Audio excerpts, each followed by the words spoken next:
तब यहोवा ने गिदोन से कहा, इन 300 चपड़ चपड़ करके पीने वालों के द्वारा मैं तुमको छुड़ाऊंगा और मिद्यानियों को तेरे हाथ में कर दूंगा और अन्य सब लोग अपने अपने स्थान को लौट जाएं। सभी को जय मसीह। मैं आशीष कुमार मसीह प्रभु यीशु मसीह के मीठे और मधुर नाम में आप सभी लोगों का स्वागत करते हैं इस वीडियो में। मेरे प्रियो, उम्मीद करते हैं कि आप सभी लोग बहुत अच्छे होंगे और निरंतर परमेश्वर की महिमा बढ़े रहेंगे। मेरे प्रियो, यहाँ पर हम लोग न्यायों की पुस्तक उसके 7 अध्याय को अगर पूरा पढ़ते हैं तो वहाँ पर पाते हैं कि किस तरह से परमेश्वर ने गिदोन को विजय दिलाई मिद्यानियों पर। तो उसी प्रकार से जिस प्रकार से मेरे प्रियो आज यदि हम लोग सोच रहे हैं कि हम लोग मुसीबत में, दुख या संकट में हैं और हमारे पीछे बहुत सारी मुसीबतें या संकट या दुख या कर्जा है, उससे क्या करेगा? परमेश्वर आज़ाद करेगा। जिस प्रकार से क्या हुआ कि जो गिदोन था, गिदोन विजय चाहता था। क्या चाहता था? विजय चाहता था, लेकिन विजय उसे तब मिलती जब ये हुआ उसे क्या करता? हमारा परमेश्वर उसे देता तब।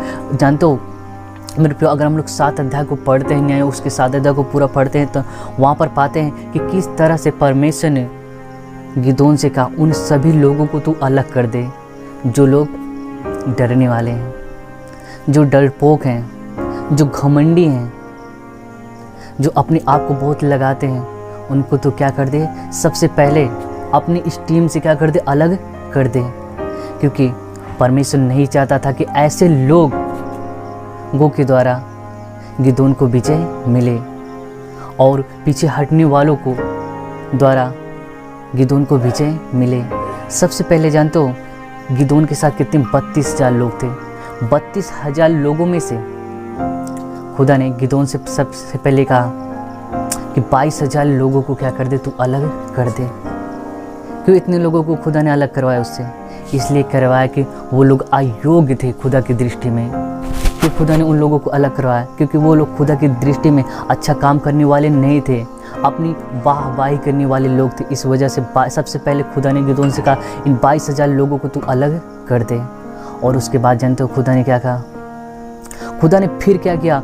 बहुत सारे लोगों को अलग किया और अलग करने के बाद कितने लोगों को चुना? केवल 300 ही लोगों को क्या किया? परमेश्वर ने चुना।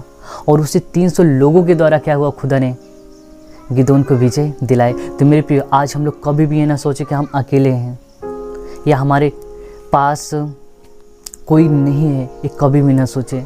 क्योंकि जब परमेश्वर गिदोन को 300 लोगों के द्वारा मिद्यानियों पर विजय दिला सकता है, 32,000 लोग थे उसके पास, गिदोन के पास, लेकिन परमेश्वर ने केवल 300 ही लोगों के द्वारा उसे विजय दिलाई। तो क्या हमारा जो परमेश्वर है वो हम लोगों के किसी भी चीज़ पे विजय नहीं दिलाएगा? वो हर एक चीज़ों पे क्या होगा? विजय दिलाएगा। रोग, बीमारी, समस्या, दुष्ट आत्मा के प्रकोप, हर एक चीज़ों पे क्या होगा कि वो विजय दिलाएगा। लेकिन क्या करना है? हमें खुदा में क्या करना है? बने रहना है। तो मेरे प्रिय, अभी तक आप लोगों ने न्यायों की पुस्तक उसके 7 अध्याय को नहीं पढ़ा तो आप लोग पढ़िए इसे।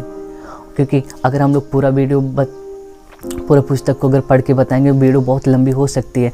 हम इसलिए आपको शॉर्टकट में ही बता रहे हैं कि किस तरह से परमेश्वर ने गिदोन को विजय दिलाए। तो मेरे पे उम्मीद करते हैं आज के इस मैसेज के द्वारा खुदा आपके जीवन में कार्य करे और आप लोग न्याय की पुस्तक के 7 अध्याय को जरूर पढ़िए। क्योंकि जब आप लोग पढ़ेंगे तो आप लोगों को मालूम पड़ेगा कि किस तरह से परमेश्वर ने गिदोन को विजय दिलाए। 32,000 लोगों को छोड़ बल्कि 300 लोगों के ही द्वारा क्या किया? परमेश्वर ने क्या क्या उसे विजय दिलाए। ऐसे ऐसे लोग थे उन 300 में जो अनपढ़ थे, जो पढ़ नहीं सकते थे, जो अयोग्य समझे जाते थे, जो लड़ाई के योग्य नहीं थे। ऐसे ही लोगों को क्या किया? परमेश्वर ने अलग किया। क्योंकि ऐसे लोग क्या करते? अपनी बड़ाई नहीं करते, बल्कि उनकी बड़ाई खुद होती है जीतने के बाद। परमेश्वर ने उन सभी लोगों को क्या कर दिया? उस क्षेत्र से अलग कर दिया जो जीतने के बाद बोलने वाले थे कि हमने अपने ही क्या किया था? अपने भुजबल से, अपनी ताकत से क्या किया? युद्ध को जीता। ऐसे लोगों को खुदा क्या किया? खुदा ने उस क्षेत्र से अलग कर दिया। बल्कि ऐसे लोगों को चुना जो अयोग्य थे, जो अयोग्य समझे जाने वाले थे। यदि आज आप लोगों को कोई व्यक्ति अयोग्य समझता, आप किसी योग्य नहीं है तो इतना समझ लीजिए आप परमेश्वर के योग्य हैं और आपको परमेश्वर क्या करना है? विजय दिलाने वाला है और आप लोग जीतने वाले हैं। उम्मीद करते हैं इस मैसेज के द्वारा खुदा आपके जीवन में कार्य करे और आप लोग निरंतर परमेश्वर की महिमा बढ़ते हुए चले जाइए। और खासकर हम आपसे यही विनती करते हैं कि आप लोग न्याय की पुस्तक के 7 अध्याय को जरूर पढ़िए और देखना कि परमेश्वर किस तरह से मिद्यानियों पर गिदोन को विजय दिलाए। सभी को जय मसीह।